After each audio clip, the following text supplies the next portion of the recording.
Danielle Carter sat alone in her modest New York City apartment, a small but tidy one-bedroom with peeling paint on the windowsills and a worn-out recliner that had once belonged to her mother.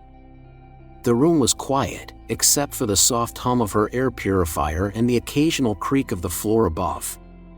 But Danielle's mind was far from still. In front of her, an entire wall was covered with photographs, news clippings, seating charts, and handwritten notes, 3 years of meticulous research mapped like a detective's crime board. It wasn't a crime she was tracking, but something just as harmful: the quiet, daily acts of discrimination hiding in plain sight. Danielle, a 39-year-old black filmmaker and former sociology professor, had seen the effects of class bias her entire life. She had grown up watching her mother, Evelyn Carter, return home every night in a faded hotel uniform, aching, exhausted, and invisible to the guests whose rooms she cleaned. "They don't see me," Evelyn would say with a tired smile. Danielle never forgot those words. Now, decades later, Danielle was determined to make people see. She called it the Invisibility Project, a bold social experiment designed to expose how the hospitality industry judged people not by character or credit but by clothing, posture, and perceived status.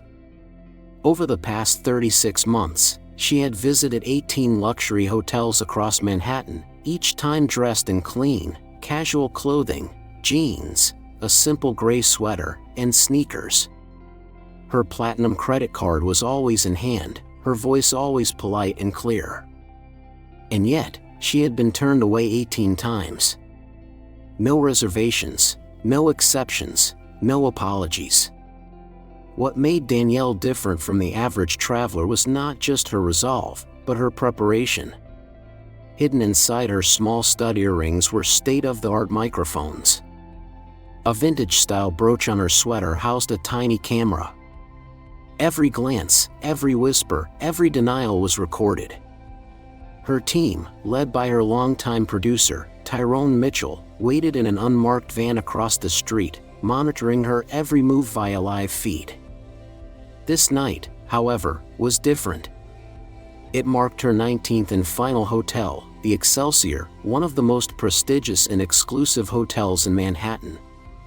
The kind of place where guests were dropped off in black SUVs, and where elegance was enforced like a security checkpoint. For Danielle, it was the perfect setting for her grand finale. Before she left her apartment, she looked once more at a photo of her mother in her uniform, proudly holding a mop with one hand and a baby Danielle in the other. "Tonight's for you, Mama," she whispered. Then she picked up her recorder, adjusted her brooch camera, and walked out the door, not seeking a room, but seeking the truth. And in just a few hours, the Excelsior Hotel would unknowingly become the epicenter of a reckoning long overdue. The Excelsior Hotel sparkled like a crown jewel in the heart of Manhattan. Its towering marble columns, golden door handles, and pristine red carpet whispered of old money and rigid expectations. This wasn't just any hotel, it was a place where appearances spoke louder than words. And on that chilly evening, as Danielle Carter stepped through its polished glass doors, she wasn't dressed to impress. She was dressed to reveal the truth. Her outfit was intentionally simple: a gray sweater, light-washed jeans, and clean sneakers. No designer labels, no high heels, no glittering jewelry. To the casual eye, she might have looked like a schoolteacher on her day off or a local running errands. But in reality, Danielle was carrying the weight of a 3-year investigation on her shoulders, and every step she took was being recorded by the tiny camera pinned to her chest. Inside the lobby, luxury reigned supreme. Crystal chandeliers bathed the room in warm light. A string quartet played softly from a corner, and the air smelled faintly of white orchids and aged bourbon. Danielle approached the front desk with calm professionalism, sliding her platinum credit card across the polished counter. "Good evening," she said warmly. "I'd like your finest available suite, please." The woman behind the counter, Heather Collins, according to her name tag, glanced at Danielle's attire before her eyes fell to the card. Her smile tightened like a belt pulled one notch too far. "Do you have a reservation?" she asked, her voice polite but clearly strained. "No," Danielle replied. "But your website shows you have 3 suites available as of 20 minutes ago." Heather didn't bother to check. "I'm afraid our system must not be up to date. We're fully committed tonight." Danielle raised an eyebrow slightly, her tone still kind. "That's strange. Your site updates in real time. I made sure to verify before I walked in." Heather leaned closer and muttered under her breath, looking shabby. The words weren't meant to be heard, but Danielle's discreet microphone caught them perfectly. A tall man in a tailored navy suit approached, Thomas Bradley, the hotel's general manager. His expression was one of quiet dismissal. "Is there a problem, Heather?" Heather responded quickly, "This guest arrived without a reservation. I was just explaining we're fully booked." Bradley turned to Danielle, sizing her up with a cool, practiced glance.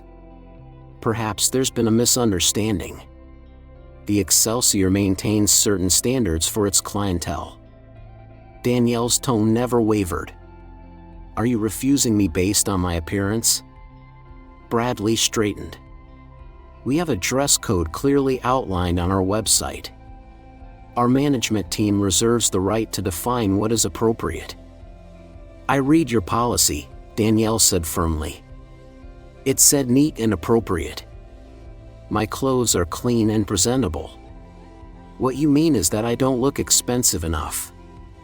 Around them, conversations quieted. A couple at the bar began filming discreetly. The trap had been set. Danielle didn't flinch. She turned slowly and walked out, pressing a small button on her bracelet, the signal to her team. The Excelsior had failed the test. And Danielle Carter had just captured every second of it. As Danielle Carter turned from the front desk of the Excelsior Hotel, the tension in the lobby clung to the air like static. Her exit was slow, deliberate, every step sending a quiet but powerful message: "I see what you've done, and the world soon will too." But just as her hand reached the brass door handle, a voice rang out behind her. Deep, composed, and unmistakably authoritative. "Excuse me. What exactly is happening here?" Danielle turned, as did several guests who had been eavesdropping from behind crystal tumblers and overpriced cocktails. The voice belonged to a tall, silver-haired gentleman in a black tuxedo with subtle pinstripes and polished Oxfords. His name was William Grant, a longtime business magnate and a respected philanthropist who had been staying at the Excelsior for over 2 decades. Though Danielle didn't know him, his reputation in hospitality circles was legendary. Heather Collins, the front desk associate, immediately stiffened. "Mr. Grant." "No need for concern, sir. Just a minor issue with availability." William Grant didn't move. Instead, his discerning eyes studied Danielle's calm composure and then shifted to Thomas Bradley, the hotel manager, who now looked noticeably less confident. "Let me make sure I understand," Grant said slowly, his voice carrying the weight of generations of experience. "This woman, who is polite, articulate, and offering full payment, is being turned away because of what? Her clothes." Bradley cleared his throat, scrambling to keep his tone professional. "Sir, we have standards, appearance policies. We strive to maintain an exclusive atmosphere our guests expect." Grant raised an eyebrow. "And since when did exclusivity mean arrogance?" Danielle remained quiet, choosing instead to observe. This wasn't part of her plan. Her social experiment was never meant to rely on outside intervention. But now, here stood a man of privilege and status, using his voice in a way she hadn't seen during her previous 18 hotel visits. Heather tried to recover. "Sir, we were simply following protocol." She looked, well, not up to the standard. "Standard?" Grant echoed, his voice rising just enough to silence the nearby chatter. "Based on what criteria?" "Because from where I stand, she looks like someone who belongs just as much as you or I."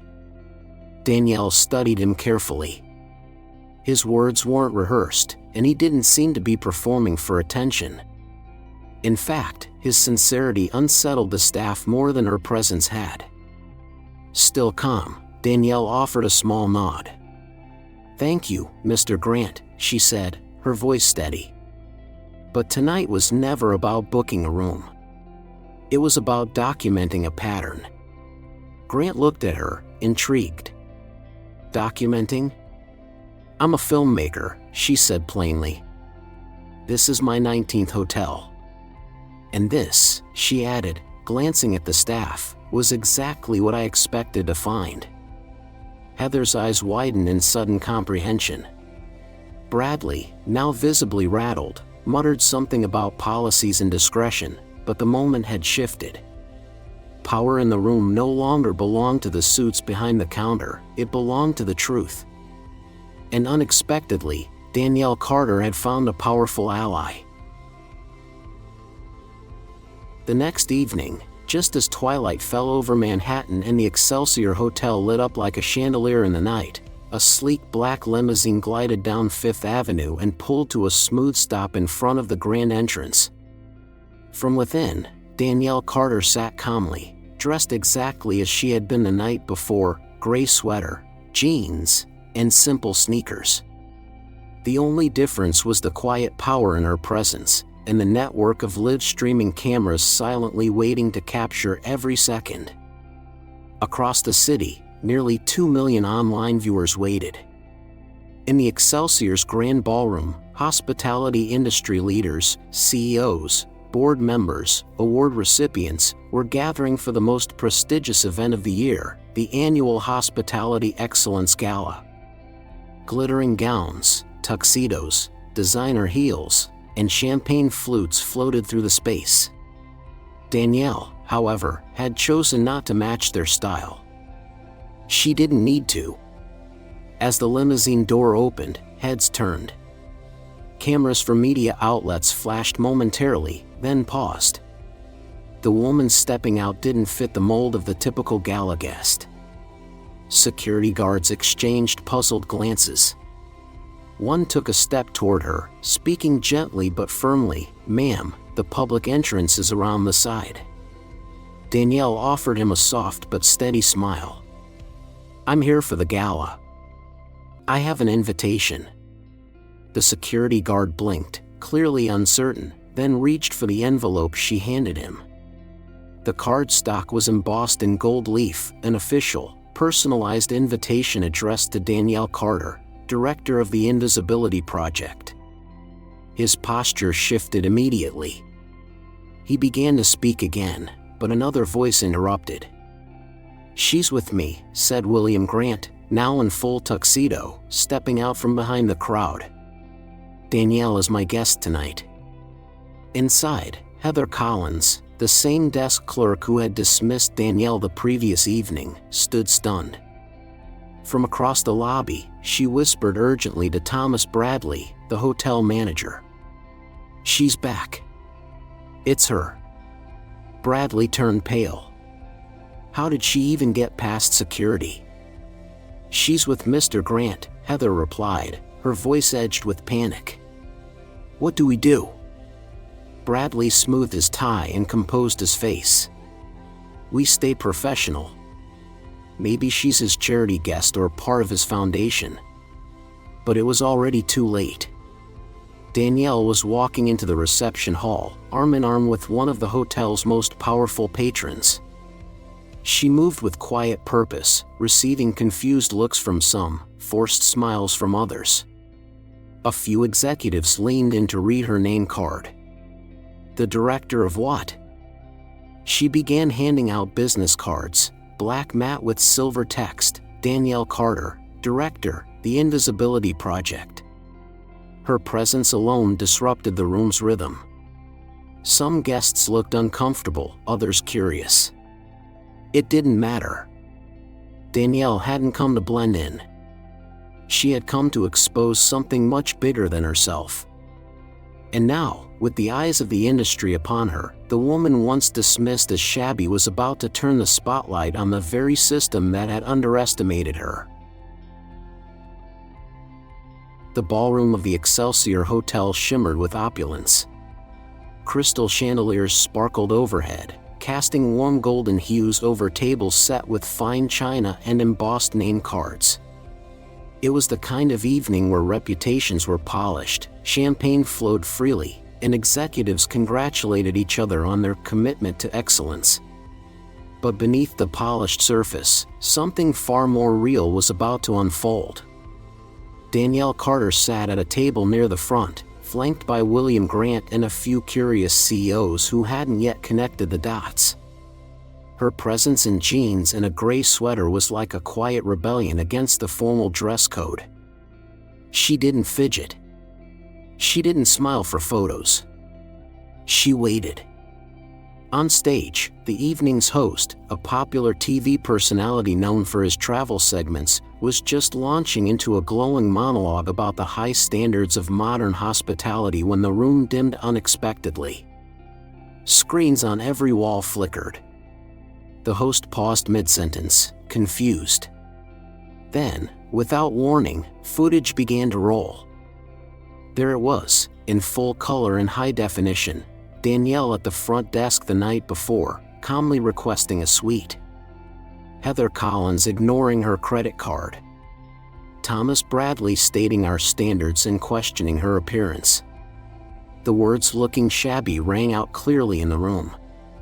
Gasps echoed. Conversation stopped. Champagne flutes were quietly set down. Danielle stood slowly, her voice rising with quiet strength. "My name is Danielle Carter," she began, her eyes meeting the crowd.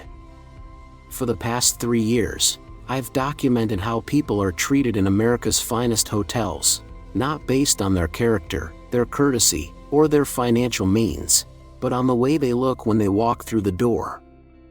She paused as more clips played, footage from other hotels, similar rejections, always the same pattern. "Last night, I came here wearing this exact outfit," she continued. "I was turned away. Tonight, I arrived in a limousine. The difference wasn't me, it was your perception of me." At the back of the room, Heather's face was pale. Bradley stood frozen, unsure whether to run or applaud. Some guests stared in shock, others glanced around nervously. But many, especially those old enough to remember the civil rights movement, or who had once themselves been overlooked, nodded in silent understanding. "This isn't about individual employees," Danielle said firmly. "It's about a system, your system, that trains people to look past the human being in front of them. My mother worked as a hotel housekeeper for 30 years. She served with dignity, and no one ever knew her name. This project is for her, and for every invisible worker like her." From the corner, Angela Brooks, president of the National Broadcast Network, stepped up beside Danielle. "And now," she said into the mic, "thanks to Danielle's work, millions of Americans are watching this unfold, live." The silence in the ballroom was no longer polite. It was reverent. That night, in a room designed to celebrate status, the truth took center stage, and the industry had no choice but to listen. The silence that followed Danielle Carter's speech was unlike any the Excelsior Ballroom had ever known. It wasn't the kind of hush that came after a heartfelt award or a moving tribute, it was the thick, weighty silence of a room suddenly forced to confront itself. Executives shifted in their seats. A few avoided eye contact. Others watched the final moments of the footage play on the overhead screens, Danielle being dismissed, brushed aside, quietly labeled as undesirable by staff trained to enforce exclusivity under the guise of elegance. Heather Collins had all but disappeared into a corner. Her composure, once crisp and professional, had dissolved into visible distress. Thomas Bradley, usually so sure-footed, stood rigid near the back of the ballroom, his jaw tight and his collar damp with sweat. The image of his own face, caught mid-sentence saying our clientele expects a certain standard, was still frozen on one of the screens. But not everyone looked defensive. Some, especially the older hoteliers and industry veterans, wore expressions of deep reflection. These were men and women who had spent their lives building empires in hospitality, many of whom had come from humble beginnings themselves. They recognized the irony now. In their quest to polish every marble surface, they had let human dignity slip through the cracks. William Grant, seated beside Danielle, was the first to speak. Rising slowly, he addressed the room without a microphone. For 20 years, I've stayed in the finest hotels across this country. I never once questioned who wasn't being let in. That changes tonight. A light ripple of applause followed, but it grew stronger as Angela Brooks from the network stepped back to the podium. The Invisibility Project doesn't seek to destroy reputations, she said. It seeks to restore what has been lost: compassion, fairness, and the basic respect every guest deserves. Danielle remained standing, calm and composed. She wasn't looking for apologies, she was watching to see who would step forward and be part of the change. And change came quickly. By the end of the evening, at least 5 CEOs had approached her quietly, requesting meetings. One even asked if her team could train their frontline staff. Others weren't as brave. Whispers swirled, PR consultants began drafting statements, and legal advisors urged swift messaging strategies. But the conversation had begun, and there was no turning back. Later that night, Thomas Bradley handed in his resignation. There was no press release, no farewell party. Just a quiet exit through the back hallway he once had others escorted down. As for Heather Collins, she stayed. Not out of denial, but because, as she would later admit, you can't unsee what's been shown. And I'd rather be part of fixing it than pretending it didn't happen. The Excelsior, once a symbol of untouchable luxury, had become the epicenter of an uncomfortable but long overdue awakening. The industry had been cracked open. And Danielle Carter had not just started the conversation, she had made it impossible to ignore. 3 months after Danielle Carter stepped onto the Excelsior Hotel's gala stage and exposed an industry-wide truth, the ripple effects had turned into real waves of change.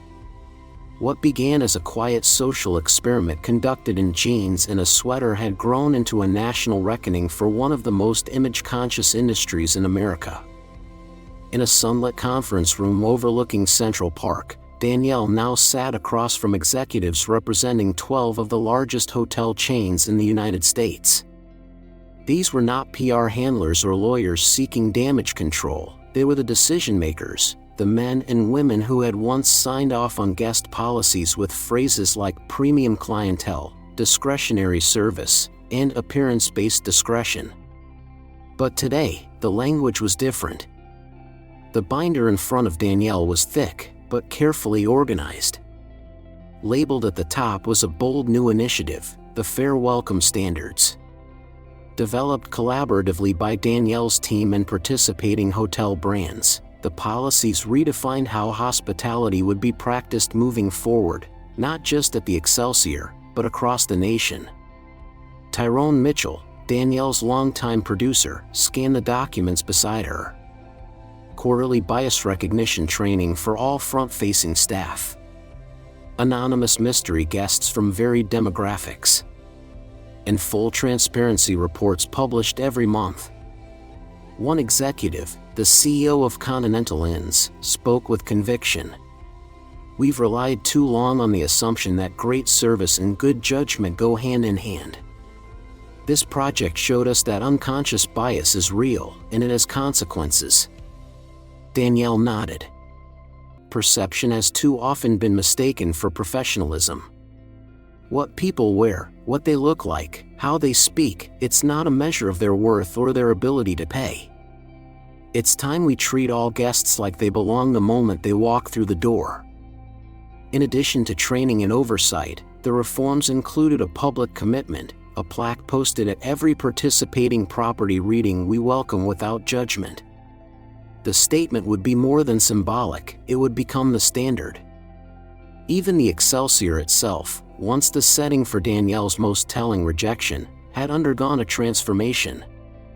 William Grant, who had since purchased controlling interest in the property, had overseen sweeping internal changes. Hiring practices had shifted to prioritize diversity and inclusion. Evaluation systems now rewarded empathy and professionalism, not surface-level assessments.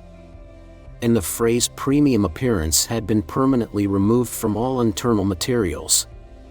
Heather Collins remained on staff, now in a different role, overseeing staff orientation and helping new hires understand the very mistakes she once made. The best apology, she had told Danielle one afternoon, is to make sure it never happens to someone else. Danielle had never wanted to become a media figure.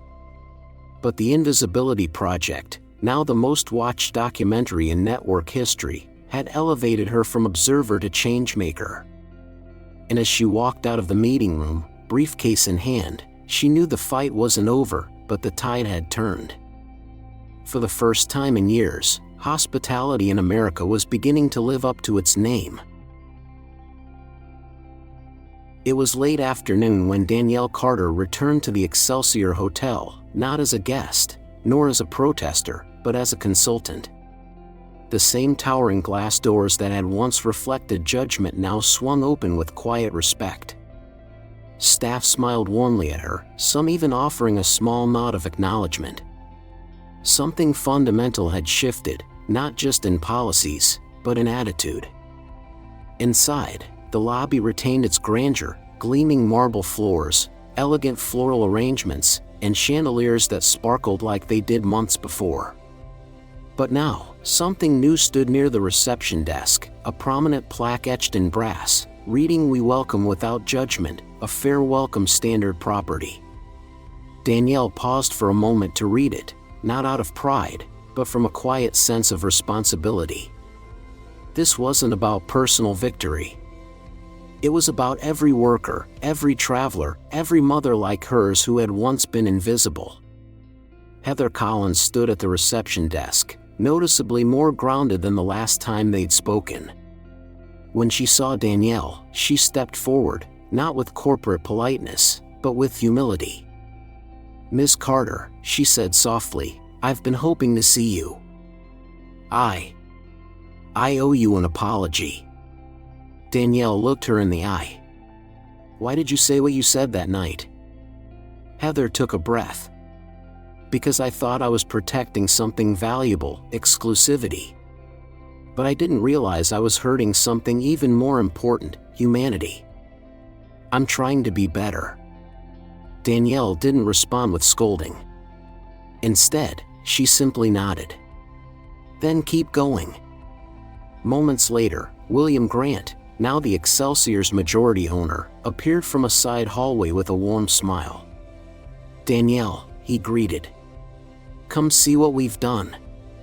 He led her on a quiet tour of the hotel, past new staff displays that celebrated employees from all departments, including housekeepers, maintenance workers, and kitchen staff. Each photo was accompanied by their name, years of service, and a quote about why they loved their work.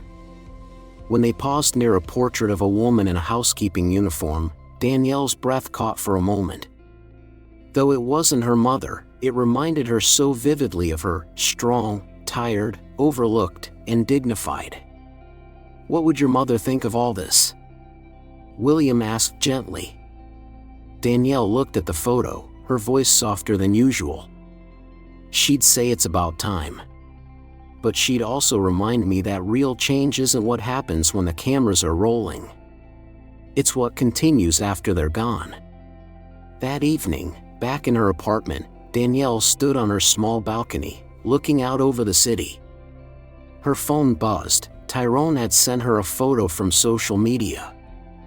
A young woman, dressed casually, was being warmly welcomed at the Excelsior. The caption read, "3 months ago, someone was turned away here for not looking the part. Today, they welcomed me like I belonged." #Invisibility Project. Danielle smiled. This was never about revenge. It was about dignity, visibility, respect. And in staying true to who she was, Danielle had opened a door that no one could close again. Danielle Carter's story is more than a powerful expose. It's a reminder of the quiet strength it takes to confront injustice with dignity, not anger. For older adults who've lived through decades of social change, her journey speaks to enduring truths, that meaningful change doesn't always begin with protests or loud voices, but often with quiet persistence, clear purpose, and the courage to stand alone before others are ready to listen. Her actions show that dignity is not defined by appearance, income, or social status. It's something we all carry within us, regardless of how the world sees us. And while we may not all lead social experiments or appear on national broadcasts, we each have the power to speak up when something feels wrong, to treat others with fairness, and to challenge bias, whether it's subtle or overt.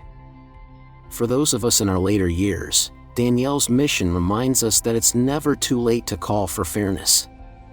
Many of us have experienced or witnessed the sting of being overlooked or underestimated. Her story encourages us to reflect not just on how we've been treated, but how we treat others, from the cashier at the grocery store to the janitor who sweeps the hallway. The true heart of Danielle's mission was never revenge, it was visibility, respect, and inclusion. And those values, when passed on to the next generation, can shape a kinder, more thoughtful society. Because in the end, we're remembered not for how we dressed or what we earned, but for how we made others feel seen, valued, and worthy.